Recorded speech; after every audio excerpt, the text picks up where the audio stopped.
Don't say that. Don't say that. Alrighty. So we got the recording going. So let's review what we've got here. What is this process from glucose to pyruvate? Glycolysis. And what does glycolysis mean? Splitting sugar. Sugar split is the right thing. Energy spent, what does that mean? How much energy is spent for the whole process? For the whole process. And then this one here is just glycolysis. We spend the energy because we take ATP and we pull a phosphate off. What's that process by which you add a phosphate to another molecule? Phosphorylation. Okay, phosphorylation. Does anybody need me to write it on the board? No? You good? Okay. Phosphorylation. So this molecule here, this first one is, and then ATP gives it a phosphate, so it becomes glucose 6-phosphate. What happened to glucose? What do we say happened to it? It was phosphorylated. Okay? Remember, you don't have to know the names of the molecules except for glucose and pyruvate as far as this is concerned. So if we gave that away, if we took the energy we stored in ATP and we gave it to another molecule, we spend the ATP. We release that energy. How many times from glucose to pyruvate does that happen? Twice. We do it twice. So the amount of energy spent here is going to be 2. The gross gain, and remember, gross gain, that's how much we're totally going to get. Not what we actually get, but how much total ATP is made.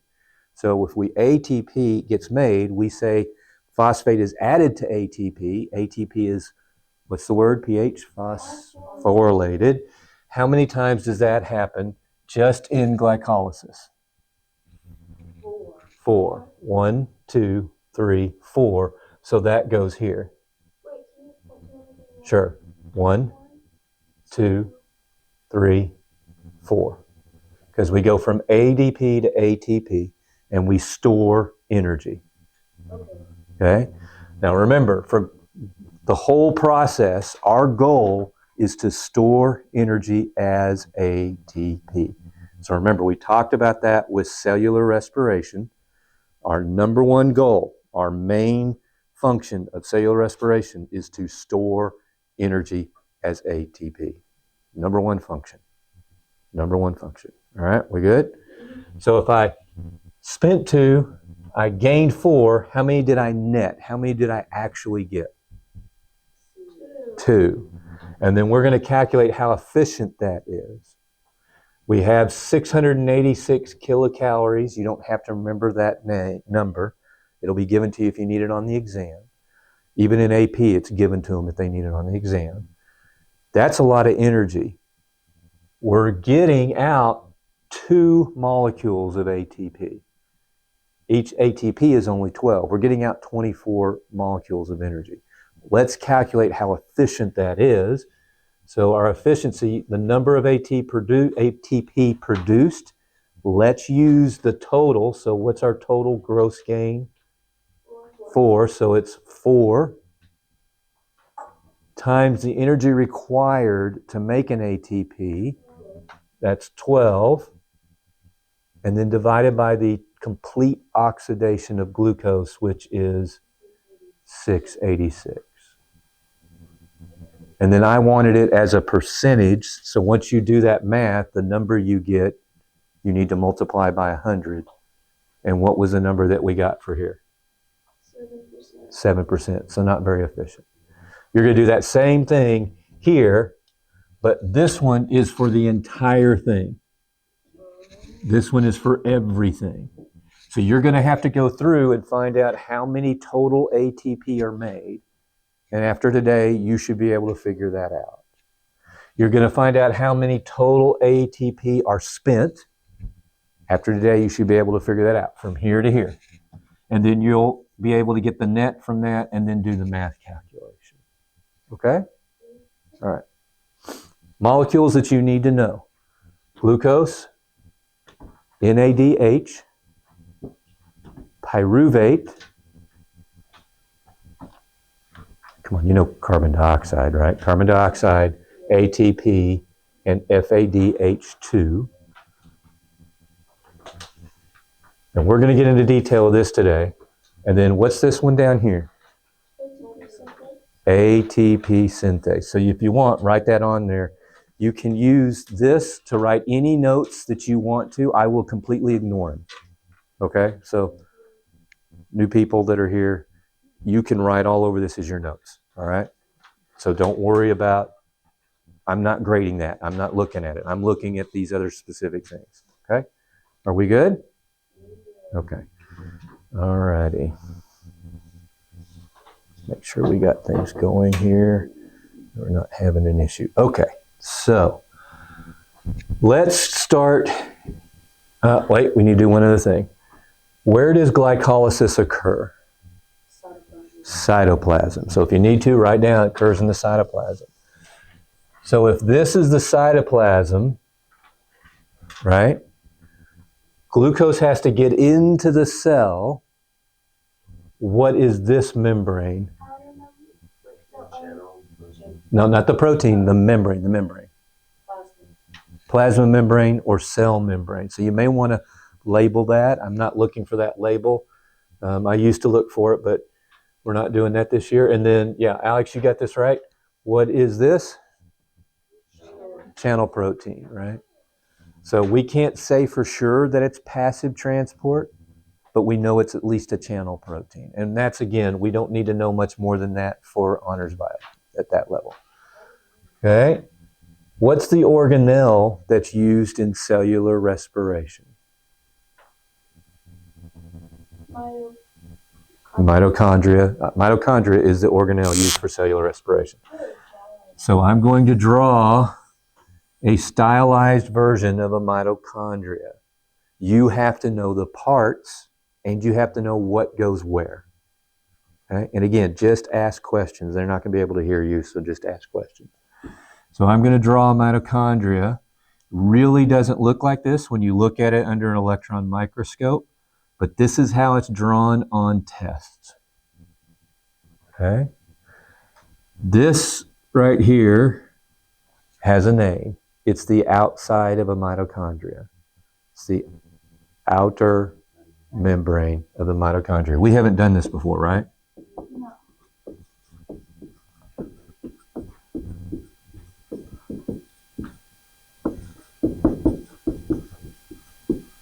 So this is definitely something that you have to memorize, but you have to know. This is what it's called. It's literally called the outer membrane of the mitochondria. This is also a membrane on the inside. You want to guess what its name is? The inner membrane of the mitochondria. Nope. I mean, it is, but we're going to do that in just a minute. I guess it is, just the picture's not. Now, the space, I'm just going to put an X here, that's in between the outer and the inner membrane has a name. Cytoplasm is outside the organelle. It's not very, it's the space that's inside. Guess what? It's called, oops, almost messed up. Intermembrane space of the mitochondria. We all right? Yep. And then this space inside, the very inside, I doubt you'll get the name unless you remember from last semester. Matrix. It is called the matrix.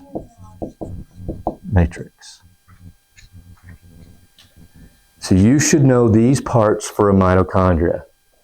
Okay, glycolysis, cellular occurs in the cytoplasm. That's the cell membrane. This is a part of a mitochondria. What do you think this membrane's name is? That is the outer membrane of the mitochondria. That is the outer membrane of the mitochondria. That's right. What do you think this name is? That is the inner membrane of the mitochondria. So that inner membrane goes all the way around here. So it's almost like it's one of these things here that's coming up and around. Okay. What is the name of the space between the inner and the outer membrane? Space. Yep. And then the Krebs cycle, then, this system all occurs where in the mitochondria? The matrix. So glycolysis occurs where? No, glycolysis occurs cytoplasm. Good. Krebs cycle occurs where? In the matrix. And then this piece on the end is the electron transport chain, and it occurs where? Inner membrane of the mitochondria. Okay, let me do that again. Glycolysis, where does it occur? Good. The Krebs cycle, where does it occur? The electron transport chain, where does it occur? Inner membrane of the mitochondria. Good. Okay, this is memorization stuff. That's test question stuff. This is the lowest level recall kind of questions. Okay, and some of you, that's what you missed, was the recall stuff. So this is stuff you just got to memorize. Draw the picture if you need to. Make notes. Make notes on a separate sheet of paper. Whatever it is that you do to be successful, do it. Are we good? Can I erase? Okay.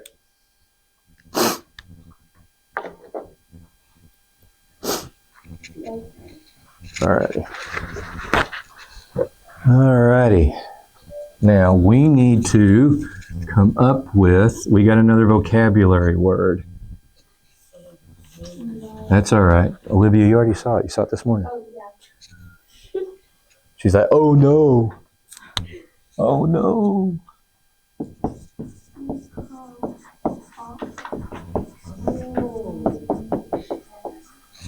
So last semester we had carboxylic acids that you had to know the functional group for carboxylic. Remember? Like amino acid has a carboxyl group. It was on one of the tests. I don't know which version of the test you got, but it was on one of the tests. You had to pick that out. What was a carboxyl group? What was the elements in a carboxyl group?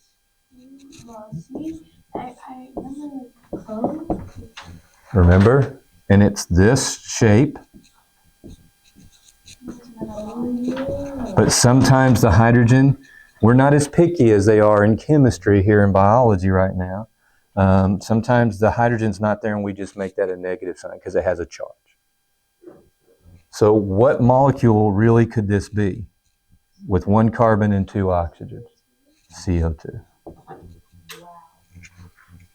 Okay? It's not truly CO2 because of the way CO2 is made. This is a functional group that attaches to it. Okay? If you can't see, just move. Yeah, no worries. All right, we good? Yeah. What does the D in front mean? Taking away. All right, so is there any spot along here where we're removing carbon dioxide in glycolysis? No. Now we're here. Is there any spot moving this way where we get yes. So what I would do is I would mark right here on your sheet that is decarboxylation. We're removing a carbon dioxide. Got it? If I have 3 carbons with pyruvate, and this molecule then should only have how many carbons? The acetyl-CoA here, this molecule. I got 3 carbons for this molecule. This molecule, does it have 3? Only has 2. Why? Right. So think about a test question. Explain why pyruvate has 3 carbons, but acetyl-CoA only has 2 carbons. And I'd be looking for this term. Do you understand? So the answer to the question would be pyruvate is decarboxylated, if you wanted to change the grammar on that, when it enters, what's this area? The matrix. Do we have to put like during each step, how many carbons, how many phosphates it is? Okay, so the question was, do we have to put how many phosphates, how many carbons in each step?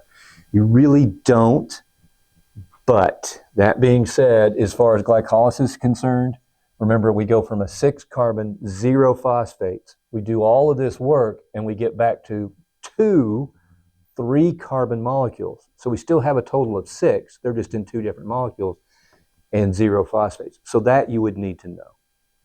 Okay? Here, if you remember, I don't know if your test had this, but remember there was a picture of the photosynthesis one, and it didn't have any names of the molecules in. It just asked how many carbons were here or here. That may be something that you have to do. Or it may actually give it to you and ask the question I kind of asked. What you need to make sure you know, okay, as far as carbons are concerned in the Krebs cycle, is that very first, right off the bat, decarboxylation. We lose a carbon dioxide. And then we use a 4 and a 2 carbon molecule to make a 6. So that's my 2 carbon, that's my 4 carbon. Remember, you don't need to know the names. That gets you a 6. Now, does that stick stay? No, we have another, what's it called? Decarboxylation. So how many carbons is this one? 5. And then we have another decarboxylation. So how many molecules does this one have? 4. So this one has 4. Could you repeat the decarboxylation on 5, starting with 5? Okay, so I'm going to repeat the decarboxylation starting from 5. So we already had 1 decarboxylation that occurred. So 5, that's a 2 carbon molecule. Number 10 is 4 carbon. So these two come together to make a 6 carbon molecule. Then what happens is, as we go around, we don't really learn much about this stuff here. We have a process where carbon dioxide is lost or is taken out. That's decarboxylation. So now we drop down to how many carbons? 5. And then decarboxylation occurs again, so we drop down to how many? 4. Where does it have okay, 7 has 4. Yeah, and one thing I've seen some of my students do is they grabbed a highlighter. I've got highlighters in the supply thing over there, and they literally will highlight these things on their thing. I have kids that circle it. It's whatever, so that they know, yeah, there's decarboxylation. Okay? All right, you ready for the next part? All right, here we go. So, got decarboxylation. You need to hold on to that idea. It might show up in chemistry. If you are going med, it will show up big time. Decarboxylation is a big deal. And then later, if you want, once we're done and I turn off the video, over on the side, I actually put the biochemical pathways, and that's page 1. I have another page, and that's not quite everything, but it's almost all of it that occurs that we know about, or at least we did about 10 years ago, 15 years ago. And I marked on that sheet where glucose is, and I marked on that sheet where the Krebs cycle is. So I just want you to know, you're learning this little bit. There is tons more, and we don't learn that tons more either in AP. All right, what is the chemical reaction for cellular respiration? Remember, it's the opposite of photosynthesis. So so the opposite is cellular respiration. That's all right. What is the chemical formula? What are my reactants?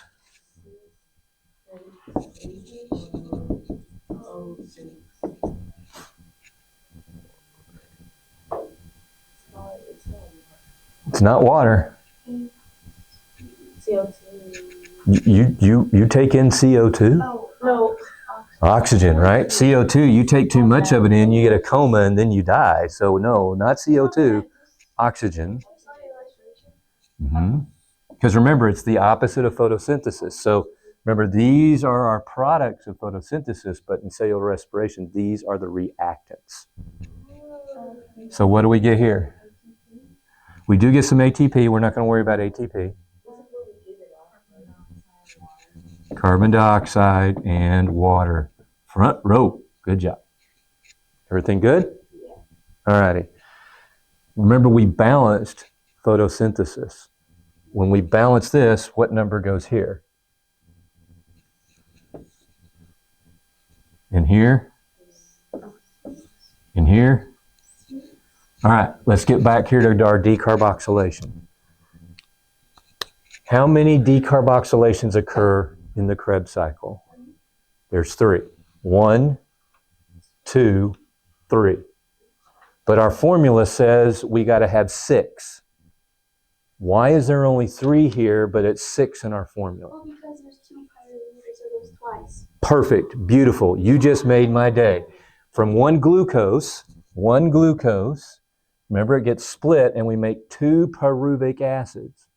Each one then goes through. So the first one goes through, we make 3 carbon dioxides. The second one goes through, we make 3 more carbon dioxides. Stop in. Is that good? Yeah. Okay. So that's why I want you to know, and pre-AP wants you to know what decarboxylation is. They want you to know where the carbons, the number of carbons are. So we come in with 2, we then turn around and make it 6, 5, 4, and the whole process starts again. Okay? Is this good? Yeah. I have Okay. a quick question. Yep. So does that mean that this is continuous? Like there's always going to be 2 of these molecules? Because when we did this one, which is like the first one, there was already something to add for carbon. Okay, so the question is, does this continue? Because we did, the first one in and we already had something here to create the rest of it. So here's the deal. If you understand, a circle has no beginning, no end, right? So this system is set up. So like when you were formed in the womb, your mom, not dad, all he gave was DNA, but when you were formed, mom had the mitochondria. How well you process glucose in this part is all because of your mom. She had that organelle. That's what the organelles are that you have. Okay? And remember that the mitochondria have its own DNA. So there's no DNA from dad inside your mitochondria. It's all your mom. So that's who you can blame if you feel like you're listless all the time. I'm just kidding. That was a joke. All right? So this has already been set up even before you were born because your mom already had some, and her mom had some before her, and her mom had some before her, and go all the way back to the endosymbiont hypothesis, which we will get to much later. Okay? So there's already this molecule here. It's just the ability of those molecules to get there. And remember, there's also enzymes in here. This is not the cytoplasm. This is actually more gel-like than it is water-like. But there's a lot of molecules in here. And when you looked at that chart over there, and you see that circle there in the middle of the chart, the one that's on the wall over on the far back side that had all the biochemical things, you're going to notice that there's a lot of different things that come in and off of this. So because the circle has no end, there is some theory behind it, but we don't need to get into that, especially not until we hit evolution. But these things are already in place. Okay? And so when the molecule is moved inside and the enzyme is present, and there is enough for the reaction to occur, the reaction will occur. Now, if there's too much of something, then that will feed back and shut it down. And if you want to do feedback loops, that's AP Bio. Okay? Because we don't really do feedback loops in Honors Bio. We kind of talk a little bit about it later, but nothing really major on feedback loops. So if there's enough of a certain molecule that's being made and we don't need to make any more, the system will shut down. Okay? If you run out of oxygen, the system will shut down. Okay? So does it every time these both go through together like they're holding hands and skipping into the microwave? No. It's all kind of random. There's a chemical interactions that have to occur to get this to work. Does that answer your question? Okay. Let's do the next thing.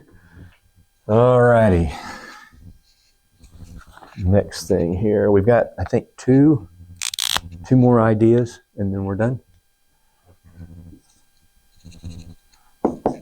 So you need to know this.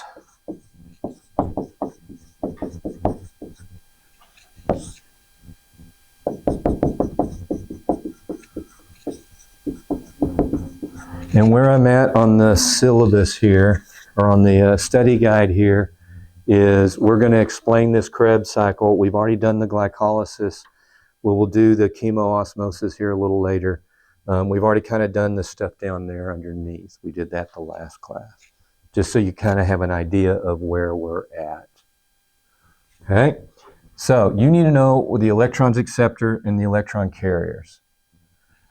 NAD is an electron acceptor. And it forms, what does it form?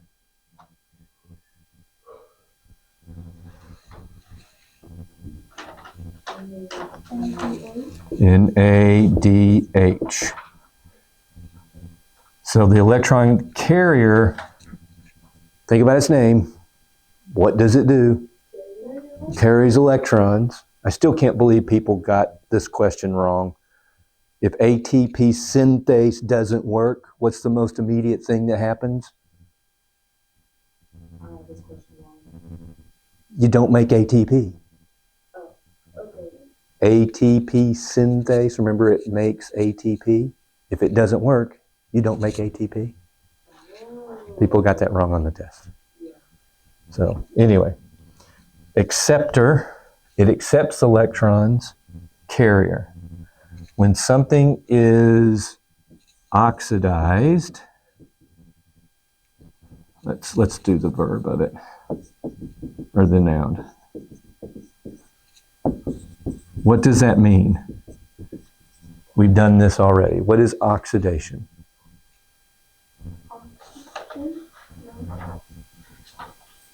Remember when I talked about how P680 hits chlorophyll and an electron is removed? Chlorophyll is then oxidized. So this means we lose electrons. The molecule loses electron. This is going to be a big deal next year because you're going to do redox reactions in chemistry. So what does reduction mean? If oxidation, they're opposites each other, so you gain electrons. So if this is an electron acceptor, and it accepts electrons and becomes NADH, is this reduction or is it oxidation? This is reduction. It accepts the electrons, and then it's going to carry the electrons where they're needed. So since it gained electrons, it is being reduced. Everybody okay with that? Okay. We had the same idea in photosynthesis, but I think you guys may have forgot since it was before Christmas. Are we good? Okay. There's another one that you need to know of. FAD. And it becomes FADH2.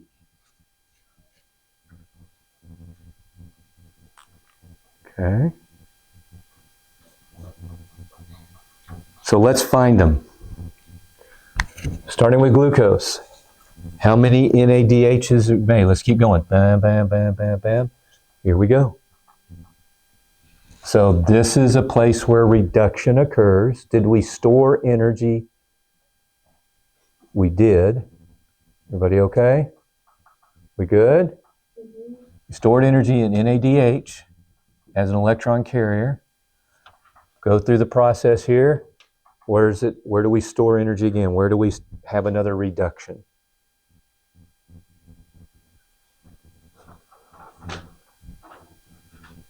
So what I would do, if I was taking notes, I would circle this and put, make sure I labeled that as an electron acceptor and this one as a carrier and put, we stored energy, we stored those electrons. I would do the same thing here.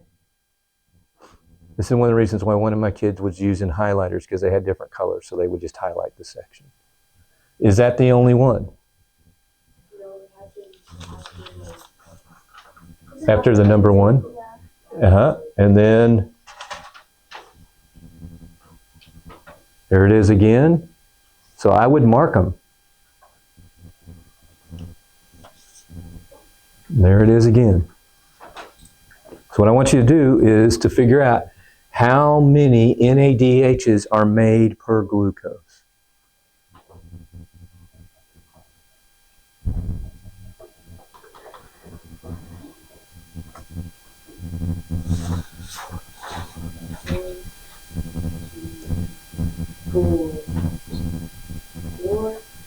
Per glucose.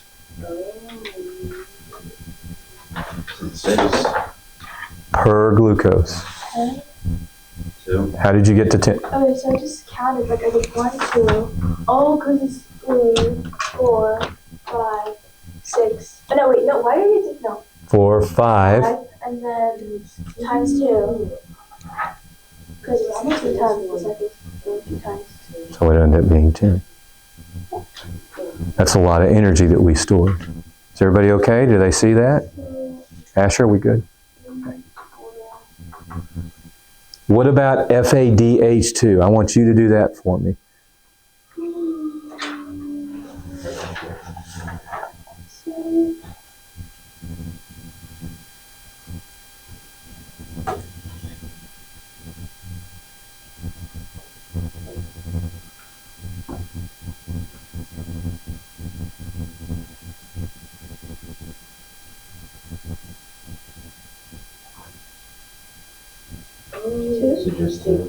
Right, awesome, 2. Why is it just 2? Because there's only one here. Yep, so just make sure you know that's where it comes from. Wait, is it 2 of what though? Like 2 FADH2s are made. 2 of these molecules are made, if that's better for you. There should be 10. Right. So I'm just gonna count 1 here. 2, 3, 4, 5. But remember, it does it twice. So we got another one. 1. So that'd be 6, 7, 8, 9, 10. So let me talk about that one over the top, because that usually does trip people up. Look at these 2 here. These are moved inside, and I'm going to tell you why in just a minute. Oh, so I'd already counted them here when I counted. Yes, they're the same one. Now, if that's confusing, please make sure you make a note up there so that you don't get confused, okay? Now, to move those inside, what did we have to spend? We had to spend energy in the form of ATP. But we want to make ATP. So this is, we haven't made any ATP, right? We spent some more. Okay? Are you okay with this part? Okay. All right, I'm going to leave this up here because there is another electron acceptor, but it doesn't really have an electron carrier. We don't really consider it a carrier here. Okay? All right. What is that molecule right there at the top? We're almost done, guys. Seriously, I appreciate you being patient. What's this one right here? NADH. Where did it come from?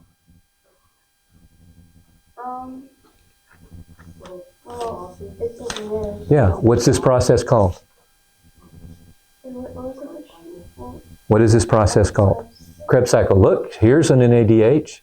If that plus H plus is bothering you, mark it off. You don't need it. Okay? So there's one. It gets to move over there. It is carrying the electrons to the electron transport chain. So once the electron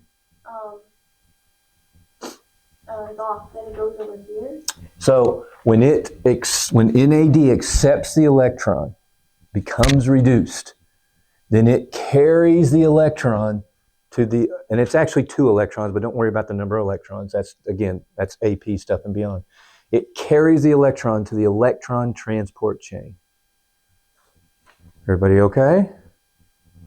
Oh, it says it right there. carries the electrons to the electron transport chain. We okay? Yeah. You do not need to learn the names of all of these complexes. But just remember, just like in photosynthesis, the electron then is passed down all the way down to the very end here. And as it's passed down, protons are pumped into the inner membrane space. So there's more protons here in the inner membrane space than in the matrix. Okay? Now, do you remember how we got rid of those protons? What happens from photosynthesis? Because remember, the cytochrome complex did the same thing in photosynthesis. Here, we're having this electron transport chain do it. What's this molecule? ATP synthase. If you don't remember that, write that name down because you need to know it. ATP synthase.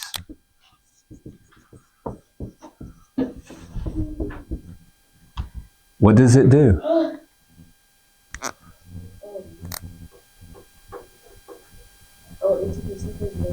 ATP. Yeah. So the hydrogen ions, the protons, go through it, and in that process, they make ATP. So the electron transport chain pushes protons or hydrogen ions. Remember on the test, if you say hydrogen, I can't give you credit. You can use hydrogen ion or proton. We may have a high concentration here, so we have a gradient. To relieve that pressure, we have ATP synthase. Is this a carrier or a channel membrane protein? Channel, because it's got a hole that runs through it. When it goes through, we make ATP. Okay? Electron transport chain. That's the final step. That's the final piece. Now, here's the thing. See that right there? It says a half of O2. That's just oxygen. That's all you need to know. That oxygen has to be there because what dropped off, what was given off by NADH to this complex? Starts with an E. Electrons, right? There has to be an electron acceptor at the very end to take that electron back off. That electron acceptor, that final electron acceptor is oxygen. What gas do you breathe in? Oxygen. What gas do you give off? So what process gives off the carbon dioxide that you give off? What process gives it off? The Krebs cycle, right? You'll learn that this has a special name, but that's AP. So the Krebs cycle does. Okay? What process requires oxygen?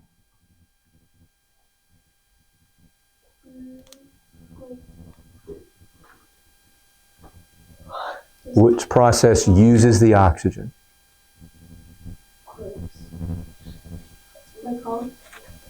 Is there any oxygen here? So it can't be glycolysis. Is there any oxygen in the Krebs cycle that's being used? Do you see any O2 being used here? No. Where is the O2 being used? Electron transport chain. Again, this is where the kids were highlighting or they were marking. Here's the final electron acceptor. Now let me ask this question. If the final electron acceptor isn't there, can it accept electrons from the electron transport chain? No, because it's not there. So the electron transport chain shuts down. If this shuts down, can NADH and FADH2 put electrons into the system? No. So that shuts down. These two molecules come in high demand. There's a lot of them in there, so that shuts the entire Krebs cycle down. If the entire Krebs cycle is shut down, we have a lot of acetyl-CoA made. Does pyruvate go inside and react? No. Does glycolysis then shut down? No, because it doesn't require. That's right, because it doesn't require oxygen. So if you as a human don't have enough oxygen for a cell, like coaches made you run a lot and so you're breathing real heavy, What is that process that's anaerobic? What's that process the pyruvate has to go through? We did this last class. It was one of those three things that got split. It has to do with lactic acid. Lactic acid fermentation. That's exactly it. This is what happens in the muscle cell. It's not getting enough oxygen. That will shut down. This will shut down. And instead of the pyruvate coming in, the pyruvate stays in the cytoplasm and makes lactic acid, which is the burning sensation in your muscle. Okay, so the fourth process is lactic acid and like going backwards, lactic acid fermentation. It's not going backwards. Not backwards, like, shutting down. If there isn't any oxygen, then this process doesn't work. So we do a different path called lactic acid fermentation. Is lactic acid fermentation anaerobic? Yes. Yes, because anaerobic means no oxygen, no air. Is glycolysis anaerobic? Yes, because we're not using air. It's only when we have oxygen, this process, Krebs and ETC, that's aerobic. Okay? We are going to run out of time, I'm afraid. I spent too much time earlier waiting. So here we are.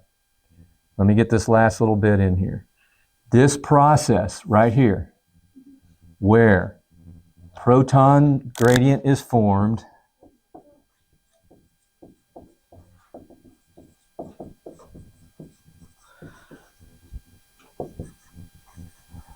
to make ATP using ATP synthase is called chemiosmosis.